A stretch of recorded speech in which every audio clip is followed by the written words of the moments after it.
Coming up, I will introduce you to Multi Geo capabilities in Office 365, now generally available. And if you haven't looked at Multi Geo since the preview, I will point out some updates along the way.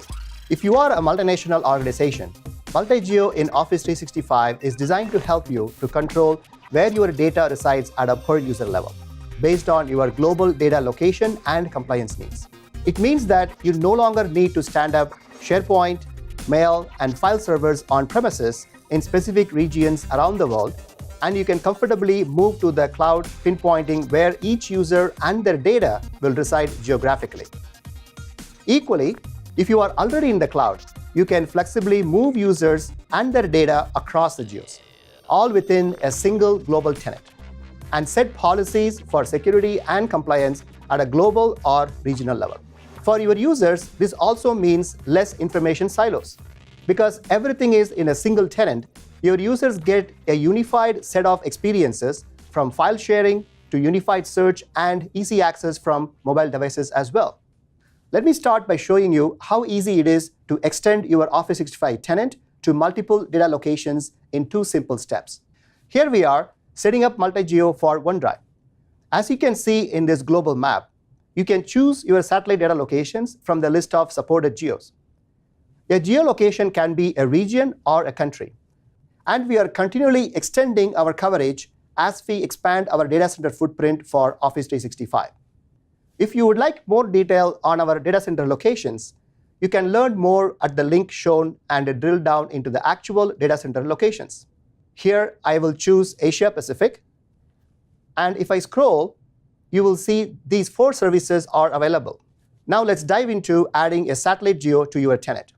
Let's say your tenant is currently located in North America, which is abbreviated to NAM, and you want your tenant to be extended to Japan to meet your data residency needs there. You select the Manage Locations option in the OneDrive Admin Center, and then select the desired satellite data locations that you want to add, in this case, Japan. Next, in the domain name field, I have chosen our company name with the suffix of the satellite location, Contoso Energy JPN. This will be the URL namespace for my new geo. contosoenergyjpn.sharepoint.com will be the root URL, and contosoenergyjpn-my.sharepoint.com will be URL for OneDrives. Note that each geo has a unique URL. Unique URLs per geo allow you to immediately know which geo a specific user's OneDrive or where a group site is located. This is going to take some time, and the satellite session will be set up soon. Now, if down the line you want to add additional satellite geos, just run the same wizard, select your geo. It's that simple. Equally, we will make a wizard experience available if you decide that you want to remove a geolocation. To show you that we have been successful in adding Japan as a location, if we go to our OneDrive Admin Center, you will see that our tenant includes Japan among the list of locations. Next, let me show you how to assign users to the new location in Japan. Whether these are new or existing users, you will want to set the following attribute, preferred data location. With the set MSOL user commandlet, here I am adding Naoki to the Japan location. And to validate that Naoki is assigned to Japan, you can run get MSOL user commandlet, and I have added a second pipe with display name and preferred data location, and this will return Naoki's display name and his current location, which is successfully set to Japan. The last thing I will do is to enumerate the groups of users and their locations that we will be seeing throughout this demonstration. Given that many of you will have large volumes of user accounts synchronizing from on-premises directory, you can also use the familiar Azure Active Directory Connect tool to set this preferred data location value. You can learn more about Azure Active Directory Connect tool at the link below. For new users, like Naoki, once you set the preferred location property to Japan, their Exchange mailbox and OneDrive will be set up in Japan. Now, for users with existing OneDrives, there is one additional step. You can use the SharePoint PowerShell module with the new commandlet start SPO user and content move to move the user's OneDrive to new geolocation. Here, for example, we only need the user's user principal name and the location that we want to move them to. By the way, all Multi Geo activities by admins are logged and audited for future review as well. With Multi Geo setup, users in satellite locations now can get the same rich experiences as users in your central location. The experience for them is seamless, while you have full control over where their data resides. Last time on Microsoft Mechanics, I showed you the unified search and content discovery experience for satellite users. Let me now show you how we have made productivity experiences like Shared With Me view in OneDrive and FreeBC Calendar in Outlook seamless across devices. Let me first show you the Shared With Me experience in OneDrive on the desktop. Here I am logged in as Melissa, an European satellite user.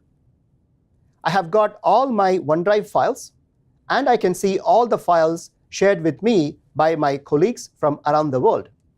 I can see the FreeBC Calendar experience for the international colleagues that I work within my time zone from Amsterdam, and I can schedule a meeting with them no matter where they are located. These experiences extend to other apps in Office 365 that use OneDrive, SharePoint, and Exchange at the foundation. And if I am on the go, the same great experience is available, not just in my browser, but I can enjoy rich mobile apps experiences by simply signing in with my email address, from searching for content, sites, and setting up meetings with my colleagues from around the world. As you saw, users don't need to remember the site or OneDrive URLs or mail server names to access their resources. It just works.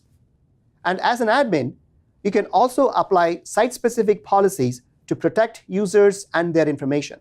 For example, you can configure a site-specific policy to limit access from unmanaged devices.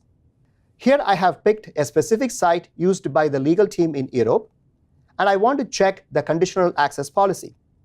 When I run it, I will see Allow Limited Access, which allows full access to managed devices and limited access to unmanaged devices.